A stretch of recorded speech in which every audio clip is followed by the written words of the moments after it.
کسی ملک پر ایک مغرور بادشاہ حکومت کرتا تھا۔ وہ ہیرے جواہرات، شان و شوکت اور اپنے جاہ و جلال کے نشے میں بدمست ہو کر رعایا کی طرف سے بالکل غافل ہو چکا تھا اور اسے ان کی مشکلات اور پریشانیوں کی کوئی فکر نہیں تھی۔ کچھ لوگ اس کے لیے بد دعائیں کرتے تو کچھ اس کے لیے ہدایت اور نیک توفیق کے طلبگار بھی ہوتے۔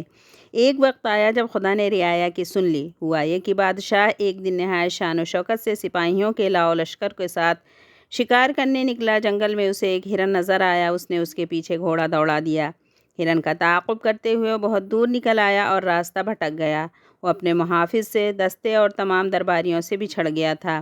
ادھر انہوں نے بادشاہ کو بہت ڈھونڈا لیکن گھنے جنگل میں مایوسی کے سوا کچھ ہاتھ نہ آیا، اور یہ بھی رعایا کی طرح بادشاہ کے سپاہی اور درباری سبھی اس کی اکڑ اور غرور سے تنگ آ چکے تھے۔ انہوں نے اپنا فرمانروا کی تلاش بند کر دی اور واپس لوٹ گئے۔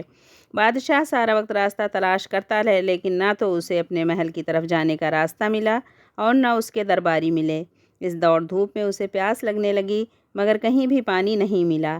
میلوں چلنے کے بعد اسے بہت دور ایک جھونپڑی نظر آئی تو وہ خوشی سے پاگل ہو گیا۔ اس نے چٹپٹ گھوڑا دوڑایا اور جھونپڑی تک جا پہنچا۔ وہاں ایک بزرگ بیٹھے عبادت میں مشغول تھے اور ایک طرف کونے میں پانی کا گھڑا رکھا تھا۔ بادشاہ نے بڑی بےتابی اور خشک زبان کو بمشکل حرکت دے کر بزرگ سے پوچھا، پانی مل جائے گا ایک گلاس؟ ہاں مل جائے گا، مگر ایک شرط ہے۔ بزرگ کی پرجلال آواز جھونپڑی میں سنائی دی، مجھے ہر شرط منظور ہے، میں اس سلطنت کا حکمراں ہوں۔ پانی پلا دو، بادشاہ نے بےتابی سے کہا، مگر اس موقع پر بھی اس نے اپنی امارات کا احساس دلانا ضروری سمجھا تھا۔ پہلے شرط سن لو، پانی کے گلاس کے بدلے میں تمہاری پوری سلطنت لوں گا، بزرگ نے درستی سے کہا۔ پوری سلطنت ایک گلاس پانی کے بدلے؟ بادشاہ نے حیرت سے پوچھا۔ بزرگ نے کرخ لہجے میں کہا، ہاں منظور ہے تو ٹھیک، ورنہ یہاں سے چلے جاؤ اور مجھے عبادت کرنے دو۔ پیاس کی شدت سے بادشاہ کو اپنا دم نکلتا ہوا محسوس ہو رہا تھا۔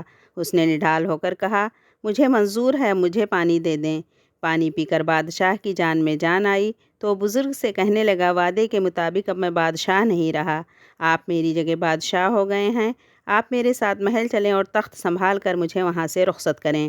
بادشاہ کی بات سن کر بزرگ نے مسکراتے ہوئے اور ایک بے نیازی کے ساتھ کہا، جس سلطنت کی قیمت ایک گلاس پانی ہو، اس کی حقیر بادشاہت لے کر میں کیا کروں گا؟ یہ سن کر بادشاہ بہت شرمندہ ہوا۔ اسے اپنی اصلیت کا علم ہو گیا تھا اور وہ جان چکا تھا کہ واقعی انسان کے پاس دنیا بھر کے خزانے ہوں یا کوئی بڑی سلطنت، لیکن جب وہ مجبور ہو تو اس کی قیمت ایک گلاس پانی کے برابر بھی نہیں ہوتی ہے۔ بادشاہ کے دل سے شان و شوکت اور اپنی امارات کا سارا ذوق و شوق اور ہر آرزو گویا جاتی رہی۔ اس نے خدا کا شکر ادا کیا کہ آج اسے ہدایت ملی۔ بادشاہ نے ایک اچھے حکمراں کے طور پر زندگی بسر کرنے کا فیصلہ کر لیا۔ تب اس بزرگ نے بادشاہ کو گھنے جنگل سے نکالا اور محل تک پہنچایا۔ اس موقع پر بادشاہ نے بزرگ سے وعدہ کیا کہ وہ اللہ کے بندوں کے ساتھ ہمیشہ بھلائی کرے گا اور اپنی رعایا کی خبرگیری کرتا رہے گا۔